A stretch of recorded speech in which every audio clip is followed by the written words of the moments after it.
El Cantábrico rugía como una bestia herida contra los acantilados, y cada embate de las olas contra las rocas resonaba en el pecho de Clara Montes como el eco de su propia jaula.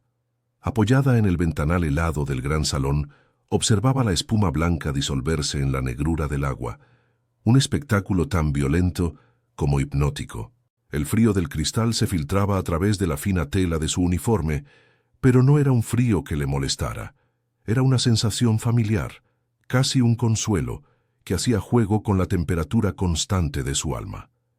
Llevaba meses viviendo en aquel paso suspendido entre el cielo y el mar, un mausoleo de piedra y silencio donde los días se sucedían idénticos, grises y predecibles. Un vacío profundo se había instalado en su interior, tan vasto y desolado como el paisaje que ahora contemplaba. ¿Qué secreto esconde esta joven silenciosa y por qué su inocencia está a punto de convertirse en el mayor peligro de su vida? Quédate hasta el final para descubrir la revelación que lo cambiará todo, y no olvides suscribirte y decirnos en los comentarios qué crees que la atormenta. A sus 22 años, Clara poseía una belleza que no pedía atención, como la de una flor silvestre que crece a la sombra de los robles. Su figura era esbelta, sus movimientos medidos y silenciosos, una coreografía de eficiencia y discreción aprendida a la fuerza. Como gobernanta junior del Paso de las Sombras, su existencia se había reducido a un conjunto de rutinas. Supervisar la limpieza de estancias que nadie usaba, asegurarse de que el polvo no reclamara los muebles cubiertos por sábanas blancas y mantener el orden en un mundo que había perdido a su dueño. Se deslizaba por los corredores como un espectro bien intencionado, con la mirada baja y los pensamientos lejos, atrapada en una realidad que se sentía tan ajena como un sueño mal recordado. Su juventud se consumía en el eco de sus propios pasos sobre la madera centenaria, un sacrificio silencioso ofrecido en el altar del deber. Su virginidad no era una bandera moral ni el resultado de una devoción religiosa. Era, más bien, el último territorio virgen de un alma asediada por las obligaciones. Era la fortaleza interior donde guardaba los restos de la chica que pudo haber sido, la que soñaba con estudiar historia del arte, con viajar a Florencia, con sentir el vértigo de un primer beso bajo un cielo estrellado. Pero la enfermedad de su madre y las deudas que se acumulaban como las nubes de tormenta en el horizonte habían aplazado esos sueños indefinidamente. Su cuerpo era un templo intacto, no por elección, sino porque nunca se había permitido el lujo de sentir un deseo que no fuera el de escapar. La inocencia, para ella, se había convertido en una armadura pesada y fría, que la protegía tanto del mundo como de sí misma, aislándola en una soledad casi sagrada. El Pazo de las Sombras era un personaje más en su vida, uno opresivo y dominante. Construido sobre un saliente rocoso, desafiando al viento y al mar, parecía más una fortaleza medieval que un hogar. Sus muros de granito guardaban un silencio denso, casi palpable, que absorbía los sonidos y los pensamientos. Para Clara, cada habitación era una página de una historia que no le pertenecía, llena de retratos de ancestros con miradas severas y muebles que olían a cera y a tiempo detenido. Se sentía como una intrusa en un mausoleo, una pieza fuera de lugar en el complejo engranaje de un pasado glorioso y decadente. La mansión era su refugio y su prisión, el lugar que le daba un sueldo para mantener a su familia y al mismo tiempo el laberinto que devoraba sus días y sus esperanzas, dejándola cada noche un poco más vacía. Sin embargo, había un lugar donde el alma de Clara encontraba un resquicio de luz, la biblioteca del ala oeste. Era una estancia circular de 2 plantas, con paredes cubiertas de libros encuadernados en cuero y un aroma embriagador a papel antiguo, vainilla y madera de cedro. Allí, a escondidas, dedicaba sus escasos momentos libres a su verdadera pasión, la restauración de volúmenes olvidados. Con una delicadeza infinita, sus dedos limpiaban el moho de las páginas, reparaban lomos resquebrajados y devolvían el brillo a las letras doradas. Era un trabajo minucioso y solitario que le permitía dialogar con el pasado, tocar las vidas de otros y escapar de la suya. En el silencio de la biblioteca, rodeada de historias de amor, aventura y tragedia, Clara se permitía soñar que la suya aún no estaba escrita del todo, que quizás en alguna página futura le aguardaba un destino diferente. La realidad, no obstante, siempre regresaba con la crudeza de una llamada telefónica. Cada martes, la voz frágil y quejumbrosa de su madre se filtraba por el auricular, un recordatorio constante del motivo de su sacrificio. Hablaban de recetas, del tiempo, de los dolores que no remitían, pero nunca de lo importante, de la juventud que Clara estaba perdiendo, de la soledad que la consumía. Colgaba el teléfono con una sonrisa forzada en los labios y un nudo de plomo en el estómago. La culpa era su compañera más fiel, un fantasma que le susurraba al oído que nunca hacía lo suficiente. El dinero que enviaba a casa apenas cubría los gastos médicos, y la distancia física solo agrandaba el abismo emocional. Estaba atrapada en un ciclo de deber y remordimiento, corriendo en una rueda sin fin que la agotaba física y espiritualmente. Aquella tarde, mientras pulía la plata en el comedor desierto, una sensación extraña la invadió. No fue un sonido ni una sombra, sino un cambio sutil en la atmósfera, como si el aire se hubiera vuelto más denso, más cargado de electricidad. El vello de sus brazos se erizó y un escalofrío recorrió su espalda, ajeno a la corriente que se colaba por debajo de la puerta. Tuvo la certeza inequívoca de que no estaba sola. No era el miedo a un intruso lo que la paralizó, sino una conciencia repentina e intensa de ser observada, una mirada invisible que parecía atravesar las paredes y posarse directamente sobre ella, desnudando no su cuerpo, sino el alma que con tanto esmero intentaba proteger. El silencio del paso ya no era vacío, sino expectante. Algo o alguien había despertado en la casa dormida.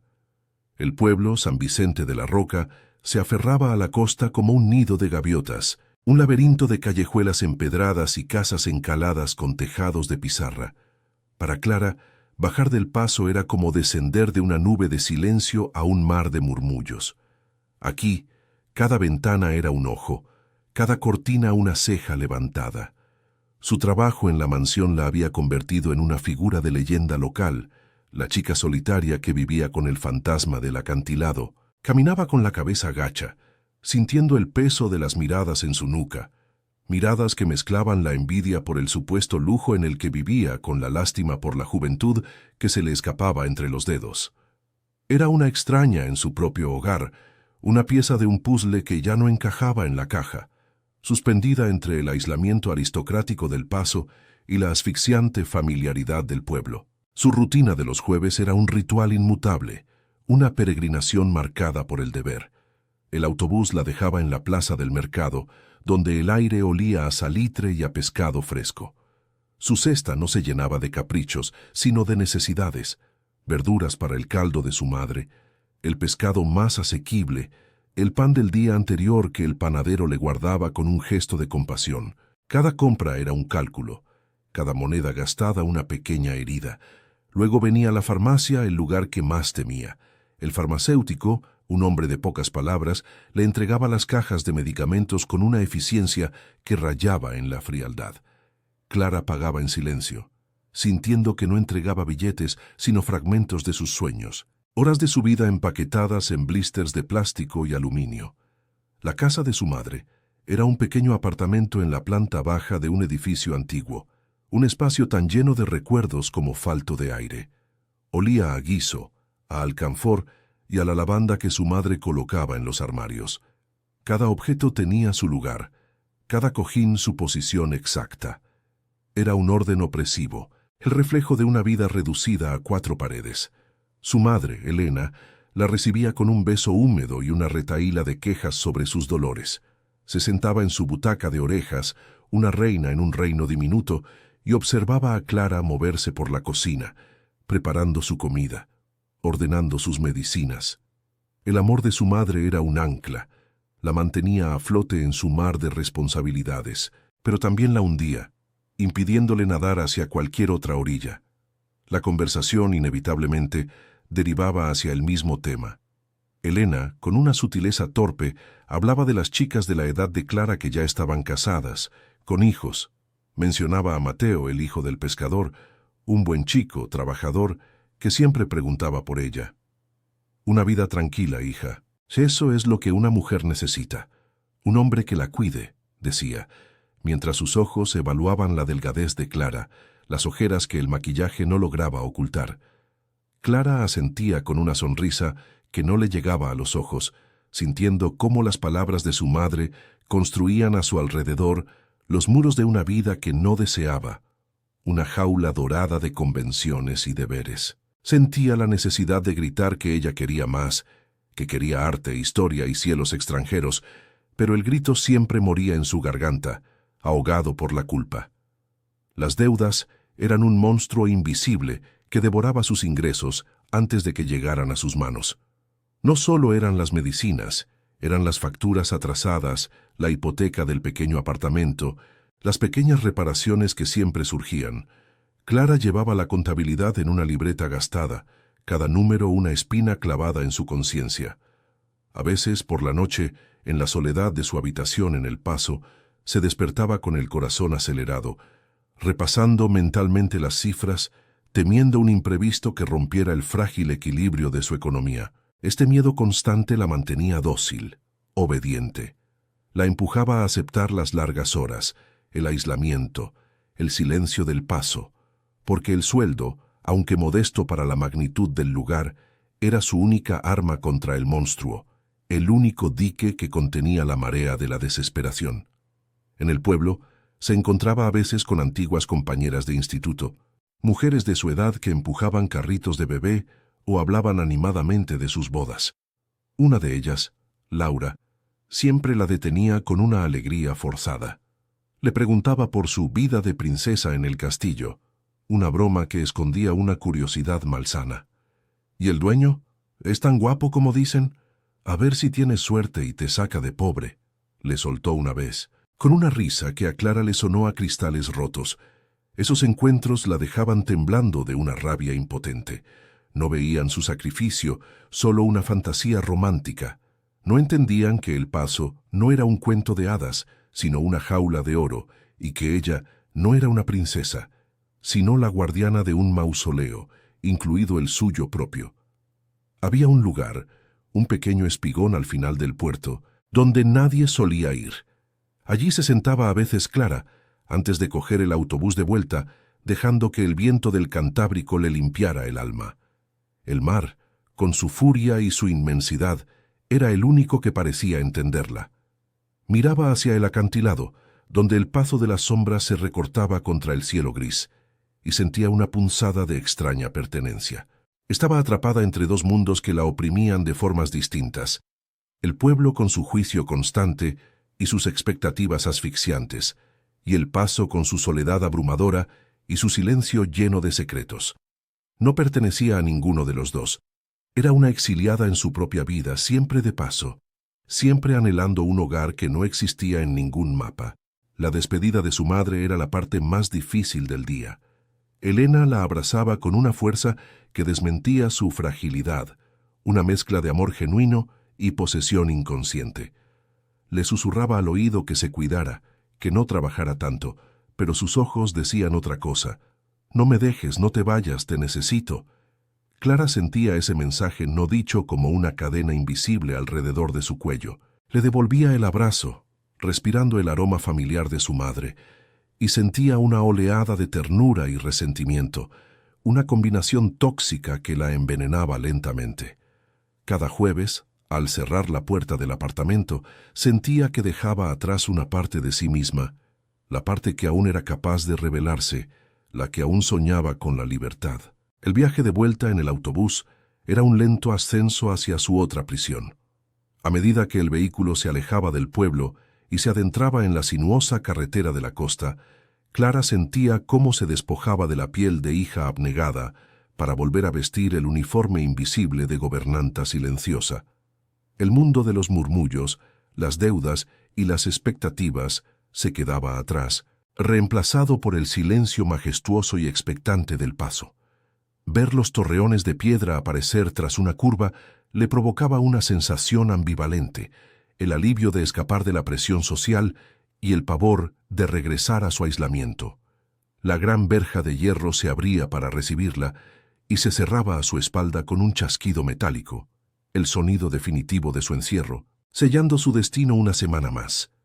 Esa noche, mientras caminaba por el corredor del ala oeste hacia su habitación, la sensación de ser observada regresó, pero esta vez fue diferente.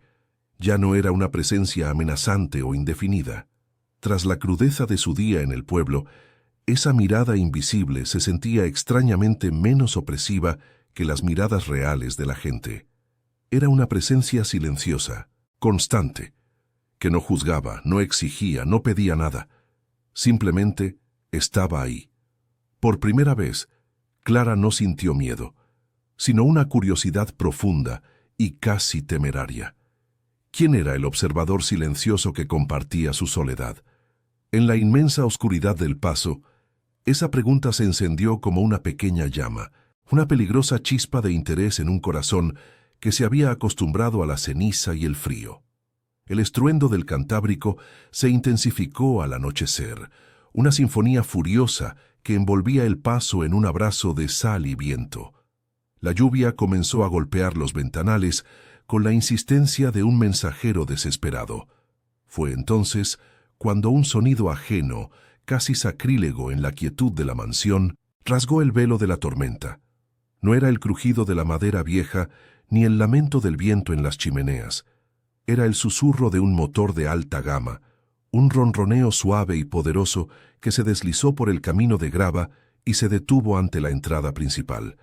Clara, que ordenaba unos candelabros de plata en el vestíbulo, se quedó inmóvil, con el paño de pulir suspendido en el aire. El corazón le dio un vuelco. Aquel era el sonido de una presencia, de un dueño que regresaba a un reino que había olvidado que le pertenecía. La soledad protectora que la había envuelto durante meses se resquebrajó de repente, dejándola expuesta y vulnerable. La puerta principal, una mole de roble y hierro que rara vez se abría, se deslizó hacia adentro sin un solo quejido, revelando una figura recortada contra la noche violácea. Era un hombre, alto, envuelto en un abrigo oscuro que parecía absorber la poca luz del vestíbulo. Se quedó en el umbral por un instante, inmóvil como una gárgola, permitiendo que el viento y la lluvia entraran con él, como si fueran parte de su séquito. Clara sintió un escalofrío que no tenía nada que ver con la corriente de aire frío. La casa entera pareció contener la respiración. Las sombras se alargaron y se hicieron más profundas, como si se inclinaran en señal de respeto o de temor. Él no era un invitado. Era el epicentro de aquel universo de piedra y silencio. Era Damián Balbuena, el espectro del que hablaban las leyendas del pueblo regresando a su guarida. Avanzó con una lentitud deliberada, sus zapatos de cuero italiano resonando sobre las losas de piedra con una autoridad que hizo que los pasos silenciosos de Clara parecieran una disculpa. Se despojó del abrigo con un movimiento fluido, revelando un traje a medida de un gris tan oscuro que era casi negro. Su presencia llenaba el espacio, no por su tamaño, sino por una energía contenida, una quietud peligrosa que recordaba a la calma que precede a la explosión. Clara permaneció en su lugar, convertida en una estatua de porcelana, sintiendo cómo la mirada de él la recorría sin prisa, una evaluación fría y analítica que la despojó de su uniforme, de su rol, dejándola simplemente como una anomalía en su entorno perfectamente controlado. Era la mirada de un hombre acostumbrado a poseer todo lo que veía, y en ese momento la estaba viendo a ella. Finalmente, sus ojos se detuvieron en los de ella. Eran de un color indefinible, entre el gris tormenta y el verde musgo, y carecían de cualquier calidez.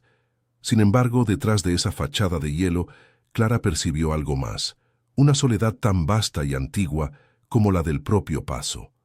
Bajo una barba perfectamente recortada, adivinó el rastro de una cicatriz en la mandíbula, una línea pálida que contaba una historia de fuego y pérdida. Su rostro era una máscara de control impasible, pero esa pequeña imperfección era una grieta que dejaba entrever el alma herida que se escondía debajo. El aire entre ellos se espesó, cargado de preguntas no formuladas, de historias no contadas. Por un instante, no fueron un jefe y una empleada, sino dos soledades que se reconocían en el silencio de una mansión olvidada por el mundo. «¿Quién es usted?», preguntó él. Su voz era grave, un barítono que parecía vibrar en la piedra misma de los muros. No había ira ni sorpresa en su tono, solo una demanda de información, clara y directa, como si estuviera interrogando a una de sus inteligencias artificiales. La pregunta tan simple rompió el hechizo y devolvió a Clara a su realidad. El abismo social que los separaba se abrió a sus pies, vertiginoso e insalvable. Ella era la gobernanta. Él, el dueño invisible, el millonario recluido cuya existencia era un murmullo, un fantasma que pagaba su salario.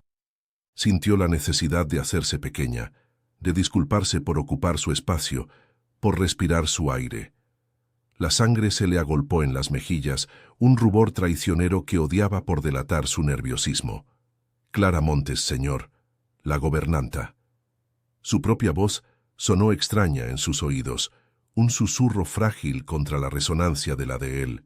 Hizo una pequeña inclinación de cabeza, un gesto de sumisión aprendido que ahora le pareció ridículo. Mantuvo la mirada baja, fija en el intrincado diseño de la alfombra persa, incapaz de sostener la intensidad de aquellos ojos que parecían leer sus pensamientos más ocultos. Esperó una orden, una reprimenda, quizás un despido. Estaba preparada para cualquier cosa, excepto para el silencio que siguió. Un silencio largo y pesado, en el que solo se oía el crepitar del fuego en la chimenea lejana y el latido desbocado de su propio corazón, que martilleaba contra sus costillas como un pájaro atrapado. Él no dijo nada. En lugar de eso, comenzó a caminar por el vestíbulo, sus pasos lentos y medidos. No la miraba directamente, pero Clara sentía su conciencia sobre ella, como un foco de luz. Pasó los dedos por la superficie de una consola de caoba que ella misma había pulido esa mañana. Inspeccionó la disposición de los libros en una mesa auxiliar, su mirada deteniéndose en cada detalle con una minuciosidad que la hizo sentir completamente expuesta. No era solo su presencia lo que estaba evaluando, sino la huella que ella había dejado en su casa, en su santuario. Cada objeto que ella había tocado, cada rincón que había limpiado, se sentía de repente como una invasión de su intimidad, un atrevimiento imperdonable. La tensión era tan palpable que Clara apenas podía respirar, esperando el veredicto que sellaría su destino. Su paseo lo llevó hasta el pie de la gran escalera, donde se detuvo junto a un pequeño jarrón de cristal que contenía una única camelia blanca, recién cortada del invernadero. Clara las ponía allí cada 3 días, un pequeño acto de rebeldía, un intento de insuflar algo de vida en la quietud fúnebre de la casa. Damián se inclinó ligeramente sin tocar la flor, pero su gesto fue extrañamente íntimo. «Jazmín», murmuró para sí, aunque su voz se proyectó en el silencio, corrigiéndose a sí mismo. «No, es una camelia». Luego levantó la vista y sus ojos se encontraron de nuevo con los de ella, y por una fracción de segundo, la máscara de frialdad se desvaneció. En su lugar, Clara vio una chispa de genuina curiosidad, una sorpresa casi infantil ante aquel pequeño detalle de belleza inesperada. Aquel instante fue como una grieta en el tiempo, una conexión fugaz y profunda que dejó a ambos sin aliento. Él había visto más allá de la empleada, había visto el gesto, la intención, el alma que había colocado esa flor allí, y ella había visto más allá del magnate frío. Había visto al hombre capaz de detenerse a apreciar la delicadeza de un pétalo, pero fue solo un instante. Tan rápido como apareció, la vulnerabilidad se esfumó de sus ojos, reemplazada por la distancia de siempre. Se irguió, su postura volviendo a ser la de un hombre que comanda ejércitos y mercados bursátiles. «Continúe con su trabajo, señorita Montes», dijo, con un tono que era a la vez una orden y una despedida. No esperó respuesta. Se dio la vuelta y se dirigió hacia el ala oeste, desapareciendo en la misma oscuridad de la que había surgido. Clara se quedó sola en medio del vasto vestíbulo, temblando sin saber si era de miedo, de frío o de algo completamente nuevo y aterrador. El aire todavía vibraba con la energía de su presencia, el eco de su voz grave y el recuerdo de su mirada. La casa ya no era la misma. El silencio que regresó no era el silencio vacío de la soledad, sino un silencio expectante, cargado de la conciencia de que ya no estaba sola. El fantasma del paso de las sombras se había materializado, y con su llegada había despertado algo en Clara, una curiosidad peligrosa, una atracción prohibida hacia la oscuridad que había visto en sus ojos. Sabía con una certeza que le helaba los huesos, que su vida en aquella jaula de piedra y mar nunca volvería a ser la misma. Los días que siguieron a su llegada se tejieron con un hilo de tensión invisible. El paso de las sombras ya no era un mausoleo vacío, sino el coto de caza de un depredador silencioso. Damián Balbuena era una presencia espectral. Clara rara vez lo veía, pero lo sentía en todas partes. En el eco de unos pasos lejanos en el ala opuesta, en el leve aroma a sándalo y ozono que a veces flotaba en un corredor, en la forma en que una puerta que ella había dejado entornada aparecía firmemente cerrada. Su rutina de limpieza y orden se convirtió en un ritual cargado de una nueva conciencia. Cada superficie que pulía, cada libro que recolocaba, era un mensaje silencioso, una huella de su existencia que él, inevitablemente, encontraría. Se sentía como una actriz en un escenario desierto, actuando para un único y exigente espectador escondido tras el telón de las sombras. Esta hipervigilancia la transformó. Su cuerpo se convirtió en un sismógrafo de la presencia de él. Un escalofrío en la nuca le advertía de que estaba siendo observada, aunque no hubiera nadie a la vista. Pronto descubrió que él pasaba la mayor parte del tiempo en su despacho del ala oeste, un santuario tecnológico desde el que gobernaba su imperio digital. A veces, al pasar por el corredor, veía una delgada línea de luz bajo la puerta, un faro en la penumbra que le recordaba que el corazón de la bestia latía a pocos metros de ella. Dejó de tararear mientras trabajaba.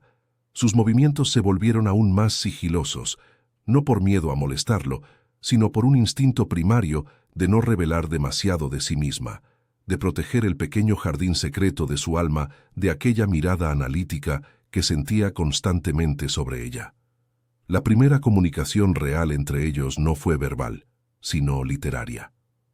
Una mañana, al entrar en la biblioteca para continuar con la restauración de un antiguo atlas, encontró sobre su mesa de trabajo un pequeño volumen que no estaba allí el día anterior. Era una primera edición de los poemas de Rosalía de Castro, encuadernado en piel de cabra teñida de un azul profundo como el mar en un día de tormenta. No había nota, ni explicación, solo el libro, cuyo peso en sus manos se sentía a la vez como un regalo y una advertencia. Lo abrió con dedos temblorosos. Las páginas olían a vainilla y a tiempo, pero bajo ese aroma antiguo percibió un rastro casi imperceptible de la fragancia de él. Supo, con una certeza que le erizó la piel, que era un mensaje de Damián. Él la había estado observando, conocía su secreto. La revelación la sacudió hasta los cimientos. El miedo era una corriente helada que le recorría las venas, el miedo a ser descubierta, a haber transgredido alguna norma no escrita, pero bajo esa capa de hielo, una vena de calor comenzaba a latir, una sensación nueva y peligrosa. Se sintió vista, no como una empleada, no como la chica silenciosa del pueblo, sino como alguien con una pasión, con un mundo interior. Aquel libro era un reconocimiento, una llave que él le ofrecía para entrar en un diálogo mudo. Durante días, el poemario no se separó de ella.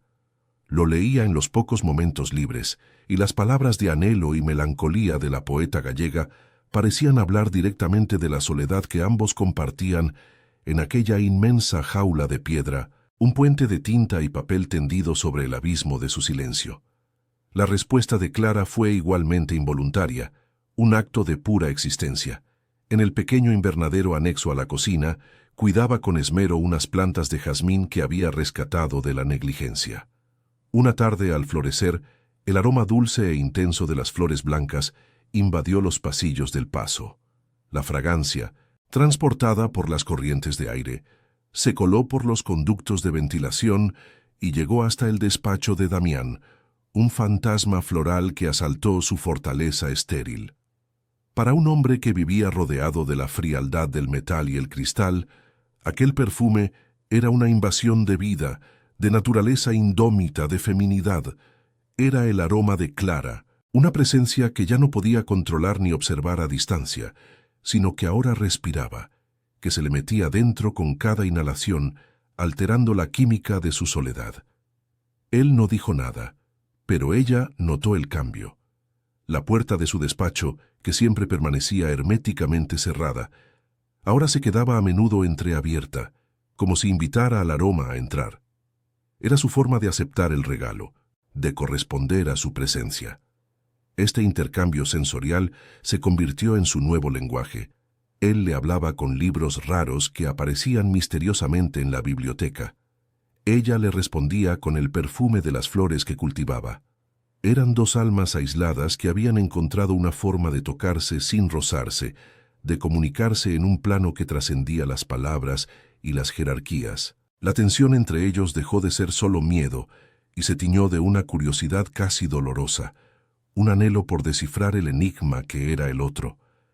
El deseo, una semilla que Clara había mantenido enterrada bajo capas de deber y resignación, comenzaba a germinar en la oscuridad. El primer contacto físico fue un accidente, una descarga eléctrica que cortocircuitó el aire entre ellos. Sucedió en el estrecho pasillo que conducía a la bodega.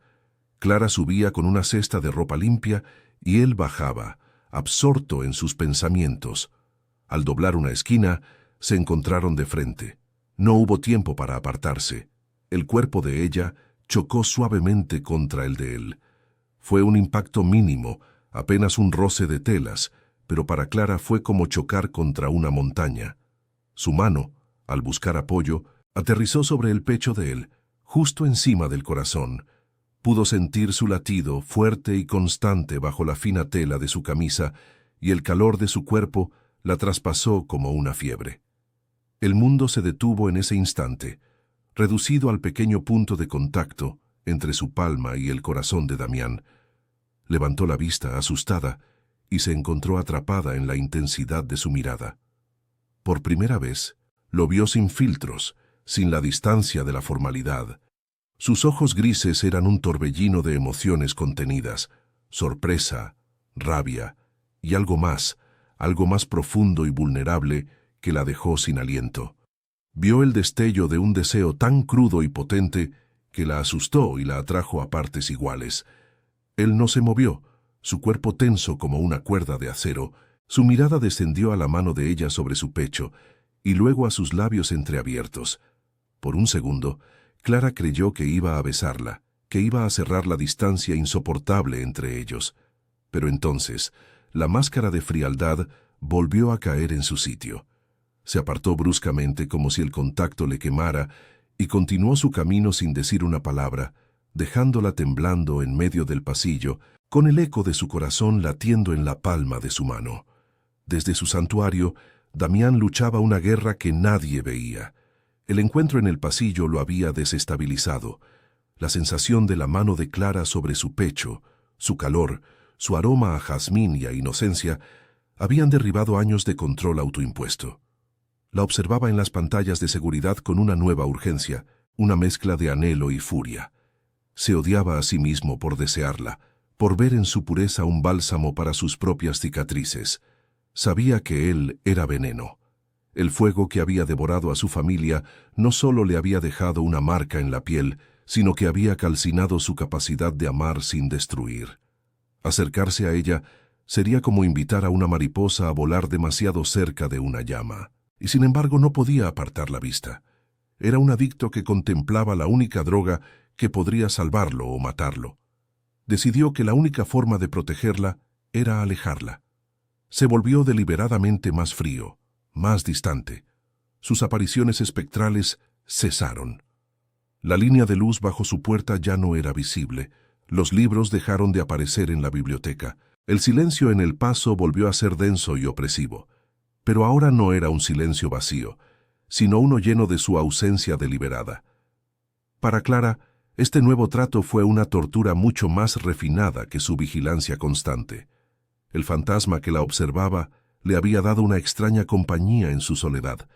El hombre que la ignoraba la hacía sentir más sola que nunca. Cada día que pasaba sin una señal de él era un pequeño desgarro en su corazón, una confirmación de que el abismo entre sus mundos era, después de todo, infranqueable. El dilema de Clara se agudizó hasta convertirse en un dolor físico. Su cuerpo, que durante tanto tiempo había sido un territorio dormido, había despertado, y ahora clamaba por algo que su mente le decía que era imposible, prohibido. Se encontraba deseando lo que siempre había evitado: la complicación, el caos emocional, la entrega. El recuerdo del latido de Damián bajo su mano la asaltaba en los momentos más inoportunos, un pulso fantasma que aceleraba el suyo propio. ¿Qué estaba haciendo? Estaba enamorándose de una sombra, de un hombre herido y potencialmente peligroso, que representaba todo aquello de lo que su madre le había advertido. La seguridad de su vida ordenada y predecible se había convertido en una prisión gris, y la posibilidad de sentir, aunque fuera dolor, se le antojaba como la única forma de libertad. Una noche de insomnio, la necesidad de sentirlo cerca se volvió insoportable. Descalza y con el corazón en la garganta, se deslizó por los corredores oscuros hasta el ala oeste. La puerta de la biblioteca estaba entornada. Empujada por una fuerza que no comprendía, se asomó. Lo vio de espaldas, de pie frente al gran ventanal, contemplando la luna sobre el mar embravecido. La luz plateada perfilaba su silueta, haciéndolo parecer una criatura de otro mundo, un dios caído y solitario. No estaba trabajando, simplemente estaba allí quieto, irradiando una melancolía tan profunda que Clara sintió que podía tocarla. En ese momento, no vio al millonario, ni al jefe, ni al espectro. Vio a un hombre tan roto y solo como ella. Y su corazón, en lugar de sentir miedo, se inundó de una empatía abrumadora. No se atrevió a entrar, pero se quedó allí, en el umbral, compartiendo su vigilia en silencio. Él debió sentir su presencia, porque su cuerpo se tensó por un instante, pero no se giró. Fue un reconocimiento tácito, un permiso para que ella permaneciera en su espacio. Se quedaron así durante un tiempo que pareció eterno, dos soledades haciéndose compañía a distancia, separados por unos metros de sombra, pero unidos por la misma desolación. Clara comprendió entonces que su atracción no era solo física. Deseaba entender el dolor que lo mantenía prisionero, quería encontrar la grieta en su armadura y quizás, ingenuamente, ver si podía sanarla. Era un impulso peligroso, el impulso de la salvadora que a menudo conduce a la propia destrucción, pero en ese momento se sintió como el único propósito verdadero que había tenido en su vida. A la mañana siguiente, encontró una sola camelia blanca, idéntica a las que ella solía poner en el vestíbulo, colocada sobre la almohada de su cama. No había forma de que él hubiera entrado en su habitación sin que ella lo supiera, a menos que... La idea de que él tuviera acceso a todas las estancias, de que pudiera observarla incluso mientras dormía, debería haberla aterrorizado, y una parte de ella lo estaba. Pero la imagen de la flor tan pura y perfecta sobre el lino blanco ahogó el miedo con una oleada de ternura.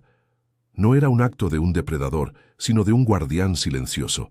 Era un «te veo» susurrado en el lenguaje de los pétalos, una confesión de su constante vigilancia, pero también de una delicadeza que contradecía su fachada de hielo. La flor era una pregunta y una promesa, y Clara sabía que tenía que darle una respuesta. El dilema moral la consumía. Ceder a la atracción que sentía por Damián significaba adentrarse en un territorio desconocido y peligroso. Significaba desafiar las convenciones sociales, la diferencia de estatus, y lo que era más importante, arriesgar el último bastión de su identidad, su control. Toda su vida se había basado en la renuncia, en poner las necesidades de los demás por delante de las suyas. Permitirse desear a este hombre, entregarse a la poderosa corriente que la arrastraba hacia él, se sentía como el acto de egoísmo definitivo. Sería una traición a la hija abnegada que siempre había sido, a la promesa silenciosa que le había hecho a su madre. Pero, ¿y si esa entrega era también la única forma de salvarse a sí misma de una vida sin sentir. El sonido de la tormenta que se gestaba en el exterior era un reflejo perfecto de su agitación interna. Los truenos retumbaban a lo lejos y el viento aullaba contra los cristales. Sentada en el borde de su cama con la camelia en la mano, Clara sopesó sus dos vidas posibles. Una era el camino seguro, seguir siendo la gobernanta eficiente, ahorrar dinero, cuidar de su madre y, eventualmente, casarse con un buen hombre del pueblo como Mateo, una vida de silenciosa resignación. La otra era un salto al vacío, explorar la conexión con Damián, enfrentarse a su oscuridad y a la suya propia, y arriesgarse a un dolor inimaginable por la posibilidad de una pasión igualmente inmensa. El instinto de supervivencia le gritaba que huyera, que se aferrara a lo conocido, pero entonces recordó la mirada de Damián en el pasillo, el latido de su corazón, el libro de poemas, la camelia en su almohada. Esos gestos eran las únicas cosas en su vida que no habían sido dictadas por el deber o la necesidad. Eran para ella, y solo para ella. Por primera vez, alguien la veía no por lo que podía hacer por ellos, sino por lo que era. Y esa sensación, esa validación de su existencia más profunda, era más adictiva que cualquier droga. La tormenta exterior arreció, y con ella una tormenta de decisión se desató en su interior. Ya no quería una vida segura, quería una vida real. Apretó la camelia en su mano, sintiendo el delicado pétalo contra su piel, y tomó una decisión. No huiría, se quedaría, y vería hasta dónde la llevaba aquel peligroso y seductor camino, aunque la destruyera en el proceso. La llamada semanal de su madre fue el catalizador, la gota de ácido que finalmente disolvió las cadenas de la paciencia. La voz de Elena, frágil pero afilada como un estilete, se deslizó por el auricular para hablar de la romería del pueblo. Insistía, con una dulzura manipuladora, en que Clara debía bajar, que Mateo, el hijo del pescador, la estaría esperando. «Es un buen partido, hija. Te dará la seguridad que yo nunca tuve», susurró, y cada palabra fue un ladrillo más en el muro de la jaula que construía a su alrededor. Clara escuchó en silencio, sintiendo cómo su futuro se pavimentaba con las buenas intenciones y las expectativas de otros. Al colgar el teléfono, el chasquido del auricular resonó en la habitación, como el sonido de una cerradura que se abría por dentro. La decisión floreció en su pecho, oscura y hermosa como una orquídea nocturna. No iría, no esa noche, no nunca más. La tormenta, que había estado amenazando en el horizonte, finalmente se desató con una furia que parecía nacer de su propia alma. El viento golpeaba el paso como un amante desesperado, y la lluvia se estrellaba contra los cristales en ráfagas violentas. Aquella noche, por primera vez, Clara no se sintió prisionera de la mansión, sino aliada de su furia. Su deber la llamaba al pueblo, a una vida de sonrisas forzadas y conformismo silencioso, pero un instinto más antiguo y poderoso la anclaba a aquella fortaleza de piedra. Era el instinto de supervivencia de su propio espíritu. Con una calma que la sorprendió a sí misma, se despojó del uniforme de gobernanta, el símbolo de su servidumbre, y se vistió con un sencillo vestido de algodón que no había usado en meses. Dejó el teléfono móvil sobre la cama, cortando el último lazo con el mundo que esperaba algo de ella. Su única obligación, ahora, era con el misterio que latía en el corazón de aquella casa. Impulsada por una determinación que nunca antes había conocido, salió de su habitación y caminó descalza por los pasillos helados. Sus pasos, antes sigilosos y discretos, ahora resonaban en la piedra con una audacia deliberada. No se escondía, lo estaba buscando. Cada sombra que se alargaba, cada crujido de la madera antigua, ya no le provocaba temor, sino una extraña sensación de pertenencia. Aquel era su laberinto, y por fin se atrevía a buscar al minotauro que habitaba en su centro. Sabía dónde encontrarlo. La biblioteca era su santuario compartido, el único lugar donde sus almas se habían rozado a través de las páginas de libros antiguos y poemas melancólicos. Mientras se acercaba, el olor a papel, cuero y ozono se intensificó, una fragancia que era a la vez un refugio y el preludio de una confrontación inevitable. El corazón le martilleaba no de miedo, sino de una expectación casi dolorosa. Lo encontró de espaldas, de pie ante la inmensa chimenea donde un fuego rugía, desafiando a la tormenta exterior. La luz danzante de las llamas proyectaba su silueta contra las estanterías, haciéndolo parecer más un monarca de un reino perdido que un simple hombre. No se movió cuando ella entró, pero supo que él había sentido su presencia. El aire se espesó, vibrando con la tensión acumulada durante semanas de miradas furtivas y silencios cargados. Clara se detuvo a pocos metros de él, el calor del fuego acariciando su piel. En su mano apretó la fría y pesada pluma estilográfica que había encontrado junto a la puerta oculta del baño. Era la prueba de su transgresión, el arma con la que iba a despojarlo de sus sombras.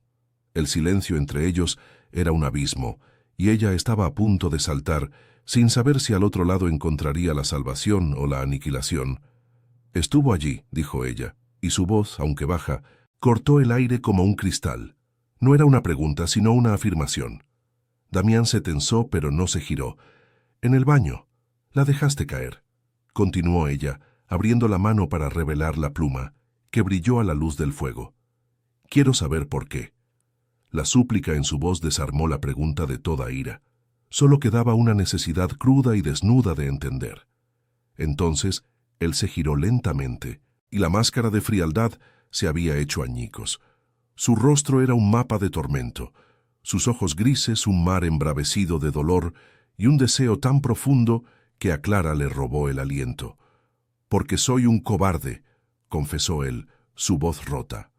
«Porque mirarte es como recordar cómo era sentir el sol, y tengo terror de arrastrarte a mi oscuridad. Protegerte de mí es la única cosa decente que he intentado hacer en mi vida». La confesión la golpeó con la fuerza de una ola, barriendo todo su miedo, su resentimiento y sus dudas. En un instante lo vio todo: el niño asustado por el fuego, el hombre solitario construyendo muros para no herir a nadie más. Su distancia no había sido desprecio, sino un acto de sacrificio, y en ese momento de comprensión absoluta, el amor, si es que era amor, se solidificó en su pecho como algo innegable y poderoso. Cruzó la distancia que los separaba, sus pies descalzos sin hacer ruido sobre la alfombra persa. Se detuvo frente a él y con una delicadeza infinita levantó la mano y posó las yemas de sus dedos sobre la cicatriz de su mandíbula.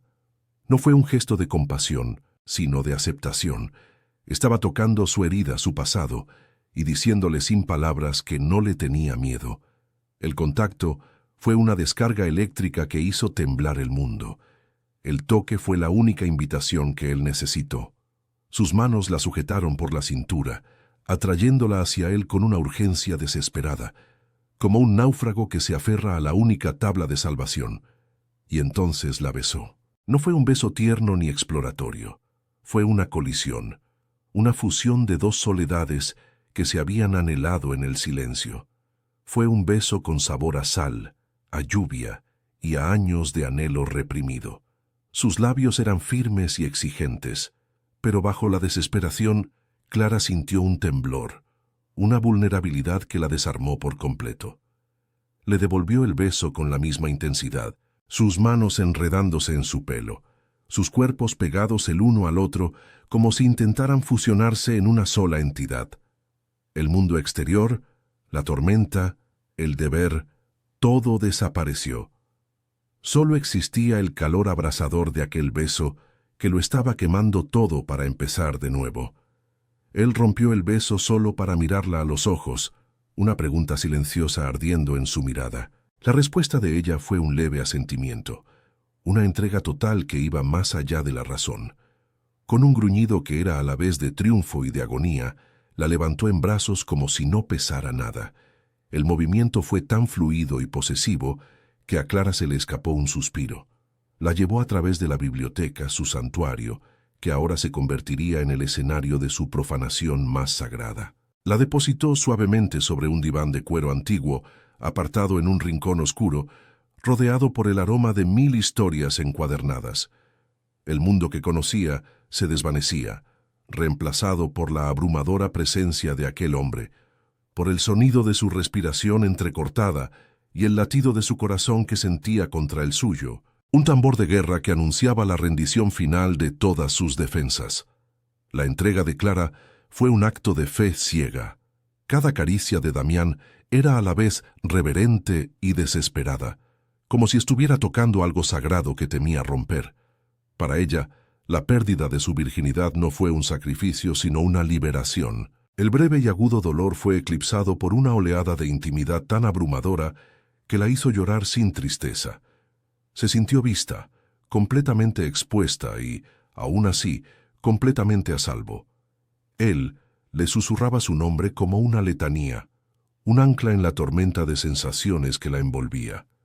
Bajo la luz parpadeante del fuego vio su cuerpo, las marcas del pasado entrelazadas con el suyo, y comprendió que no estaba cayendo en su oscuridad, sino que ambos estaban encontrando una nueva forma de luz en la del otro.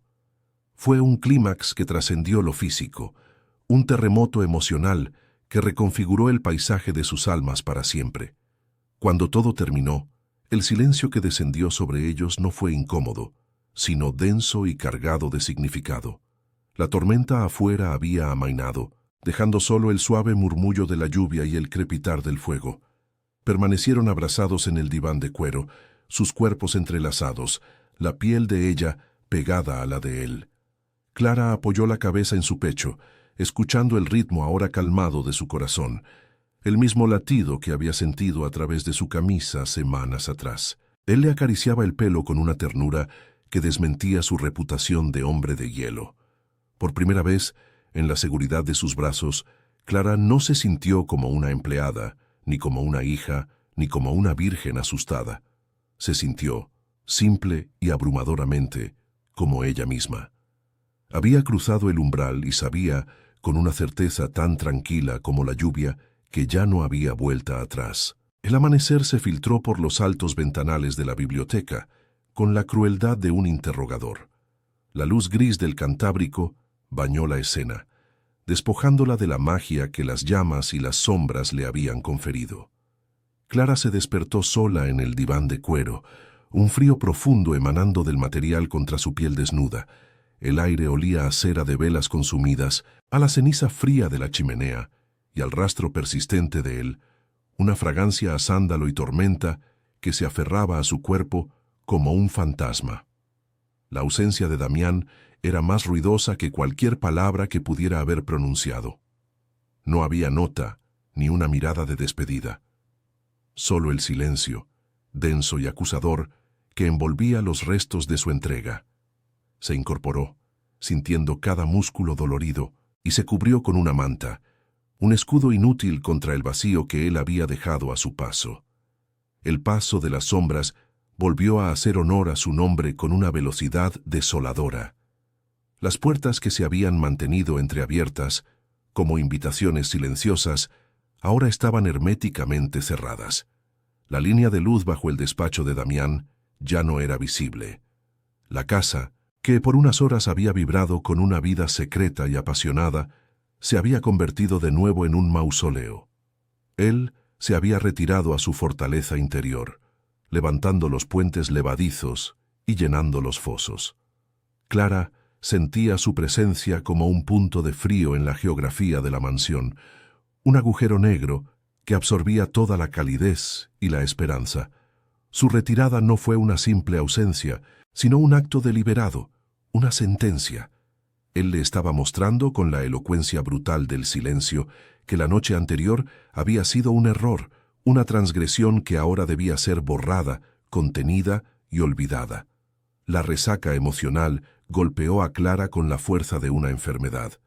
La euforia de la conexión, la sensación de ser finalmente vista, se disolvió en un mar de culpa y confusión. El recuerdo de sus manos sobre su piel, de su voz rota susurrando su nombre, era un fantasma incandescente que la quemaba por dentro. ¿Qué había hecho? Había destrozado la única regla que se había autoimpuesto, la de mantenerse a salvo, la de no sentir. Había entregado la última fortaleza de su ser a un hombre que, al parecer, no la quería. La imagen de su madre, de su rostro decepcionado se superponía a la de Damián. Sentía que había traicionado a todos, pero sobre todo a sí misma, a la chica que creía que la inocencia era una armadura, solo para descubrir que también era una jaula de la que había escapado para caer en otra. Los días se convirtieron en una tortura de rutina sin sentido. Limpiar los muebles, pulir la plata, ordenar estancias vacías. Cada tarea era una penitencia muda. El silencio entre ella y Damián era un tercer ocupante en la casa, una entidad pesada y opresiva que se sentaba a la mesa con ella, que la seguía por los corredores. A veces creía oír sus pasos al otro lado de una pared y su corazón se detenía, una mezcla de terror y anhelo. Pero él nunca aparecía. Era un espectro de nuevo, pero ahora su invisibilidad no era un misterio que la atraía, sino un castigo que la consumía. La mansión, que había sido su refugio contra el mundo, se había convertido en el escenario de su humillación. Cada rincón un recordatorio de la intimidad que habían compartido y que ahora él negaba con su ausencia deliberada. La llamada de su madre llegó como un veredicto. Su voz, normalmente quejumbrosa, tenía un filo de acero.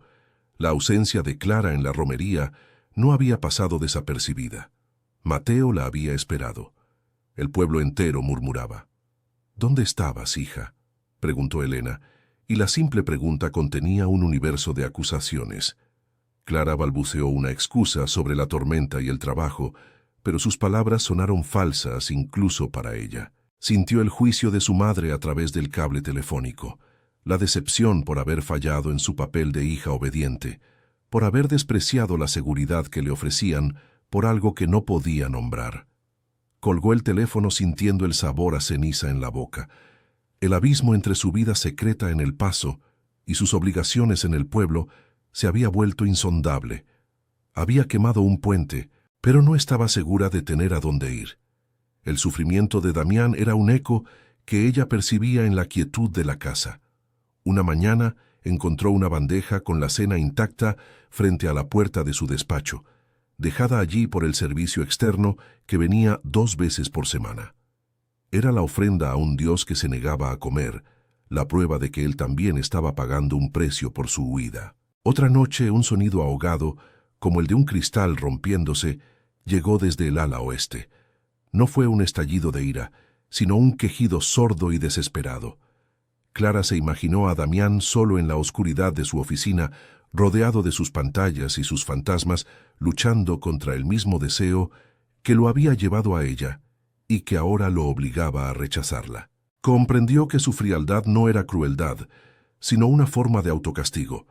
Se estaba hiriendo a sí mismo para no herirla más a ella, una lógica retorcida que solo conseguía que ambos sangraran por separado. El miedo se instaló en el hueco que él había dejado a su lado en el diván. El miedo a haberlo destruido todo. Quizás su presencia en El Paso ya no era sostenible. La despediría. La idea de volver al pueblo, derrotada y con el corazón roto, era insoportable. Pero más profundo que el miedo a perder su trabajo era el temor a haberse equivocado por completo. ¿Había sido solo un capricho para él, una distracción momentánea en su vida de recluso? ¿Había confundido su soledad con amor? La duda era un veneno lento que se filtraba en sus venas, haciendo que cuestionara cada mirada, cada gesto, cada palabra que habían compartido. La transgresión que le había parecido un acto de liberación ahora se sentía como un error catastrófico que la había dejado más sola y vulnerable que nunca. Pero bajo las capas de culpa y miedo, una semilla extraña comenzaba a germinar. Era una fuerza que no conocía, forjada en el fuego de su entrega y endurecida en el hielo de su abandono. La noche en la biblioteca no había sido solo una rendición, había sido una elección. Por primera vez en su vida había actuado siguiendo un impulso puramente egoísta, un deseo que nacía de sus entrañas y no del deber. Había reclamado su cuerpo, su deseo, su derecho a sentir, y aunque las consecuencias eran dolorosas, el acto en sí mismo la había cambiado. La virginidad que había perdido no era un tesoro que le habían robado, sino un pesado manto que ella misma se había quitado. Se sentía despojada, sí, pero también extrañamente ligera. La chica obediente y silenciosa había muerto en aquel diván, y la mujer que se levantaba de sus cenizas no sabía aún quién era, pero sabía que no volvería a pedir permiso para existir. Este despertar se manifestó en un pequeño acto de rebeldía. Una tarde, en lugar de evitar el ala oeste como si estuviera apestada, caminó deliberadamente hacia el invernadero. El aroma del jazmín, que había evitado por ser un recordatorio demasiado doloroso, la envolvió. Pero esta vez no sintió nostalgia, sino una extraña sensación de propiedad. Aquellas flores eran suyas, su creación, el símbolo de la vida que ella había traído a aquel lugar de muerte. Con un cuidado metódico, comenzó a podar las ramas secas, a regar la tierra, a limpiar las hojas. No era un acto de servicio para un dueño invisible, sino un acto de afirmación para sí misma. Estaba cuidando de su propio jardín, literal y metafóricamente. Estaba demostrando que, aunque el destinatario de su belleza se hubiera retirado, la belleza en sí misma, su propia fuerza vital, se negaba a marchitarse. Al terminar, se quedó de pie en medio del invernadero, con las manos sucias de tierra y el aroma de las flores impregnando su ropa. La crisis no había terminado. El dolor seguía ahí, un compañero constante. Pero ya no era un dolor que la paralizara. Se había transformado en una especie de combustible. Miró a través del cristal hacia el ala oeste, hacia la ventana cerrada del despacho de Damián. Ya no veía la fortaleza de un hombre poderoso, sino la celda de un prisionero. Y ella no iba a ser su carcelera ni su compañera de celda. No aceptaría el exilio en su propio corazón. El silencio de él ya no era una sentencia, sino un desafío. Y Clara Montes, por primera vez en su vida, se sentía lo suficientemente fuerte como para aceptarlo. La batalla no había terminado, solo acababa de empezar. Pasó una semana, 7 días y 7 noches en los que el silencio se convirtió en una sustancia física, un sudario de hielo que lo cubría todo. Damián permanecía encerrado en su ala, un rey fantasma en un exilio autoimpuesto, y Clara se movía por el resto del paso, sintiendo el peso de cada hora no vivida, de cada palabra no dicha. Pero el dolor, que al principio la había paralizado, se había transformado lentamente en una claridad fría y cortante. Comprendió que no podía vivir en ese limbo, esperando una señal que quizás nunca llegaría. No era una cuestión de orgullo, sino de supervivencia. Con una calma que la sorprendió, hizo una pequeña maleta con sus pocas pertenencias. No huía derrotada, se marchaba entera. Antes de irse, solo le quedaba un último acto por cumplir: devolver el libro de Rosalía de Castro. Era el principio y ahora debía ser el final. Con el pequeño volumen de tapas azules en la mano, caminó hacia el ala oeste. Sus pasos ya no eran los de una sirvienta sigilosa, sino los de una mujer que reclama el espacio que ocupa.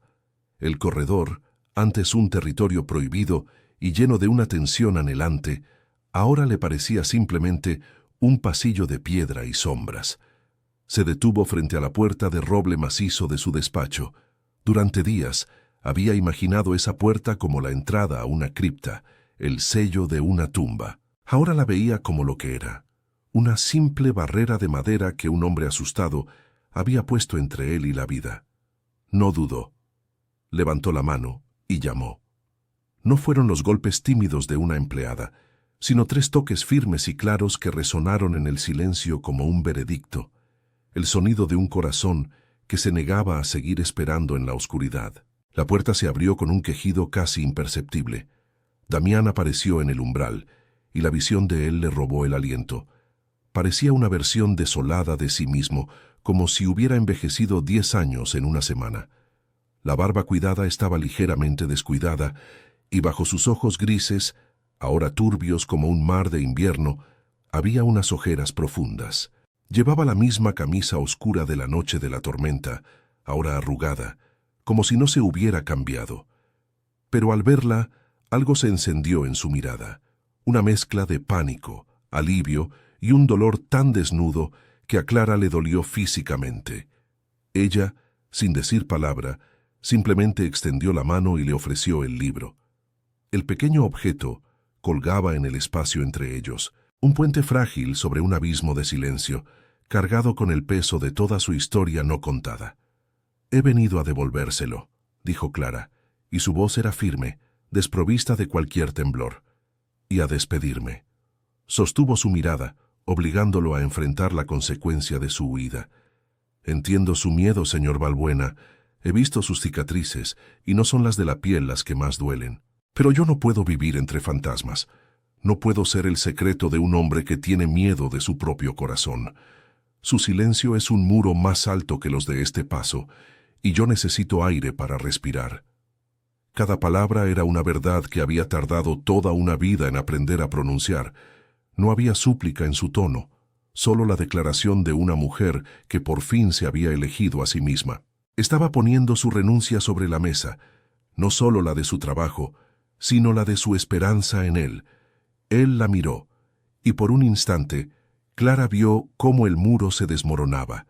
Sus labios se entreabrieron, pero no salió ningún sonido. Entonces, en un movimiento que fue a la vez torpe y desesperado, él no cogió el libro.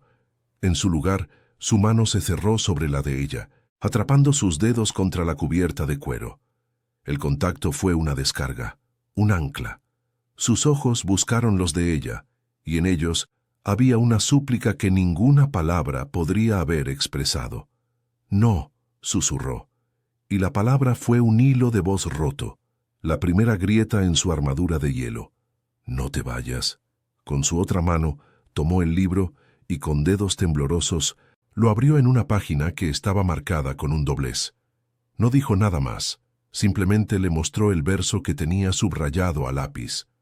«Hay almas que tienen la misma sed de infinito».